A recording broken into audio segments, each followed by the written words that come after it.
안녕하세요. 투자플랜 B입니다. 오늘은 제가 지분 경매에 대해서 간단하게 알려드리겠습니다.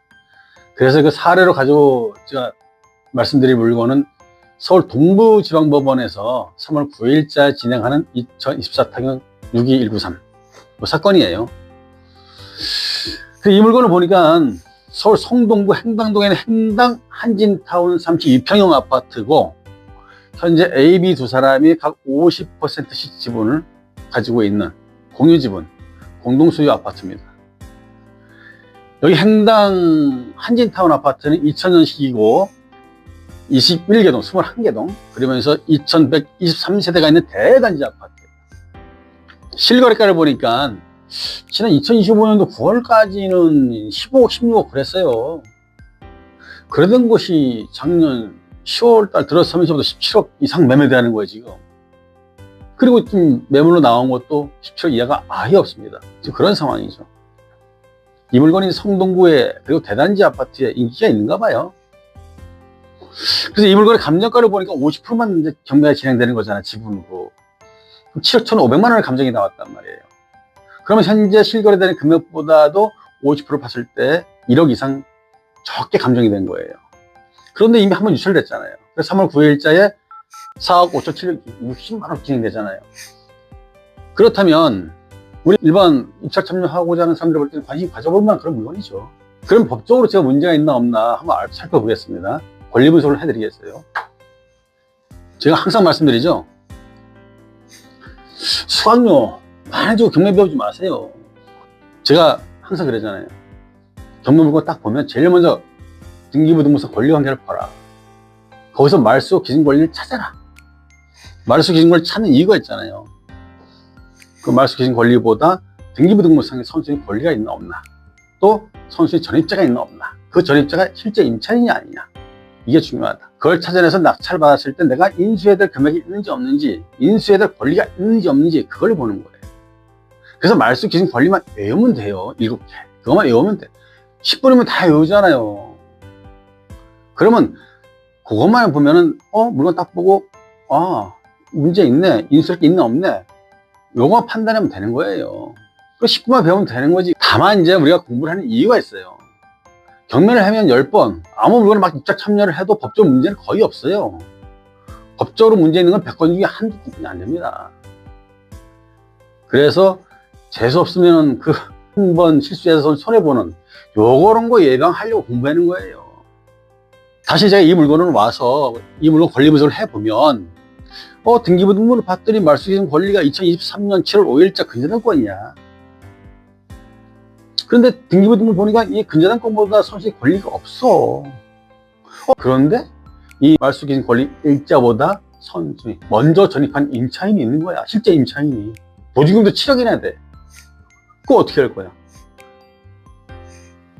그럼 조심해, 주의 깊게 권리 분석을 해야지. 그러면 어떻게 권리 분석을 해야 되겠어? 임차인이 대항력이 일단 있는 거야. 전입이 빠르니까. 그럼 확정 날짜를 받았나 봐야 되는 거야. 그 날짜에. 말소기준 권리보다 먼저 날짜에 전입 확정이 됐나 확인을 해. 그리고서 이 사람이 배당료 종기일까지 정확하게 적법하게 권리 신고 및 배당요구를 했나를 확인해야 되는 거야.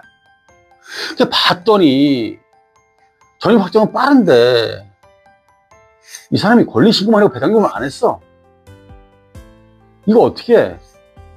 이런 경우 이 임차인은 적법하게 권리 신고 및 배당요구를 한 것이 아니기 때문에 권리 신고만 한 거 가지고는 10원도 배당을 안 해줘요, 법원에서는.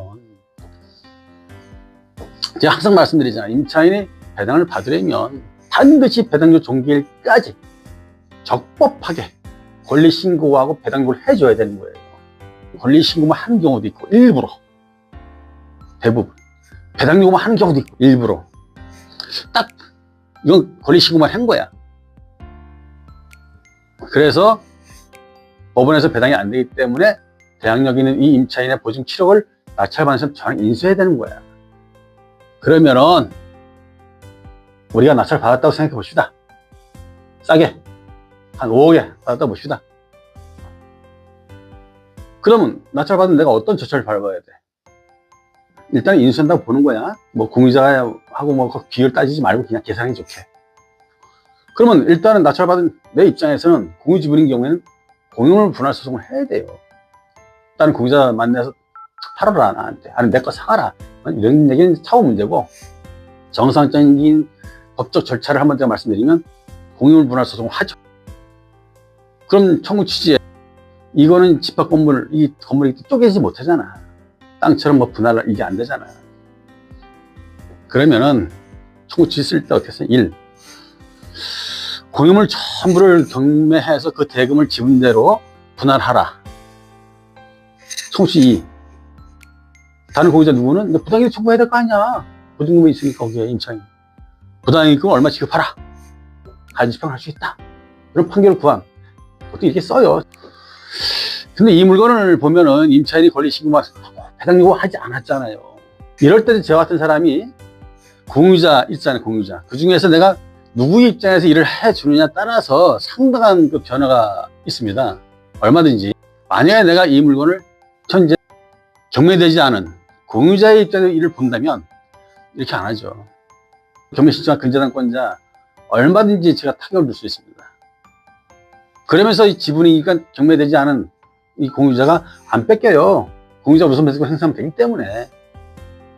그러면서 다른 공유자의 지분을 아주 저가로, 시세보다 훨씬 저가로, 반도 안 되는 가격으로 내 거로 만드는 거예요. 얼마든지 그렇게 할 수 있습니다. 여기서 제가 그런 거를 구체적으로 설명할 수는 없죠. 그러니까 경매된 공유자 입장의 일을 보느냐, 상대방 입장의 일을 보느냐에 따라서 다 달라집니다. 이런 거를 이제 일반적으로 정상적인 상황과 방법으로 이 부분을 보았을 때는 현재 최저가 금액으로는 입찰 참여해서 큰 이익을 볼 수는 없는 그런 물건이죠. 현재 상황에서는. 그리고 이제 이 물건 경매 정보지를 보니까 집합 건물 중에 50%를 초과하는 지분 매각이기 때문에 임대 등 관리 행위는 매수인, 즉 낙찰자 단독으로 할 수 있다라고 되어 있는데, 아니 정보지 왜 이렇게 틀린 걸 적어놓지? 이러면 안 돼요. 정보지를 100% 신뢰하면 안 됩니다. 권리부서 잘 못하는 경우가 많이 있어요, 종종. 절대 이거 아닙니다. 잘못 설명한 거예요. 민법 제265조 공유물의 관리 보존을 보면은 공유물의 관리에 관한 사항은 공유자 지분의 과반수 중요합니다. 과반수로 결정한다. 이렇게 돼 있어요. 관리 행위라는 뭐냐? 해당 공유물을 사용 수익하는 방법을 결정하는 것과 같이 어떻게 공유물을 쓸지를 정하는 행위를 의미하는 건데, 대표적으로 우리가 이제 임대 놓는 거, 그래서 임대 수익 받는 거, 여기에 들어가는 거예요. 아까 제가 과반수 중요하다고 그랬잖아요. 과반수 지분권자란 지분 비율이 50%를 초과하는 거예요. 초과. 아까 저 설명 경매지에는 초과한다 잘 써놓고 초과가 아니란 말이에요. 이거는 50%를 초과하는 각자 2분의 1씩 50 이렇게 가지고 있는 거는 둘 다 소수 지분권자에 해당되는 겁니다. 과반수 지분권자 되는 게 아니에요. 우리가 과반수 지분권자랑 임대차 계약도 해야 되고 그러는 거예요. 안 할 때는 다른 공유자, 동의서 다 받아야 되고. 아주 과반수 지분권자랑 내가 계약을 했느냐 안 했느냐, 내가 과반수 지분권을 가지고 있느냐 그렇지 않느냐, 엄청난 차이가 있어요. 제가 오늘 이제 너무 장황하게 긴 시간 동안 이 말씀을 드렸는데, 이 물건은 지분이지만 현재 금액으로 들어가서는 큰 이익이 없다. 결론. 그리고 과반수가 상당히 중요하다. 우리가 임대차 계약할 때도 과반수 그렇게 해야 돼요. 아닌 경우에는 다른 지분권자의 동의서를 첨부해야 되고, 과반수 지분권자란 지분 비율 50%를 초과하는 그 사람을 말하는 것이기 때문에 둘이 각각 2분의 1씩 50대 50 가지고 있는 경우는 둘 다 과반수 지분권자 아닌 거예요. 초과야, 초과. 그래야 과반수 지분권자가 되는 거예요. 50%씩 가지고 있는 거는 2분의 1씩 가지고 있는 소수 지분권자에 해당되는 거예요. 그게 법에 다 나와 있는 거예요. 우리가 과반수 지분권자냐 아니냐가 엄청나게 중요한 겁니다. 임대차 계약할 때도 마찬가지예요. 과반수 지분권자를 해야 되는 거예요. 아닌 경우에는 다른 공유자들 동의서 받아 다 첨부해야 되는 거예요. 그래야 임차인의 권리보호를 받을 수 있는 거예요. 제가 오늘 너무 장황하게 긴 시간 또 말씀을 드렸는데, 당연히 이 정도로 마치기로 하고, 지분 경매를 할 때 잘 선택해서 제대로 신중하게 정확하게 분석해서 들어가면 돈 되는 게 좀 있어요. 그런 방법들은 얼마든지 있는 거예요. 지분 경매는 신중해야 된다. 다 계산해 놓고서 해야 된다. 그렇게 아셔야 됩니다. 그 몇 가지만 기억하시면 오늘 강의는 보람이 있을 겁니다. 여기서 강의를 마치겠습니다. 지금까지 투자플랜이었습니다.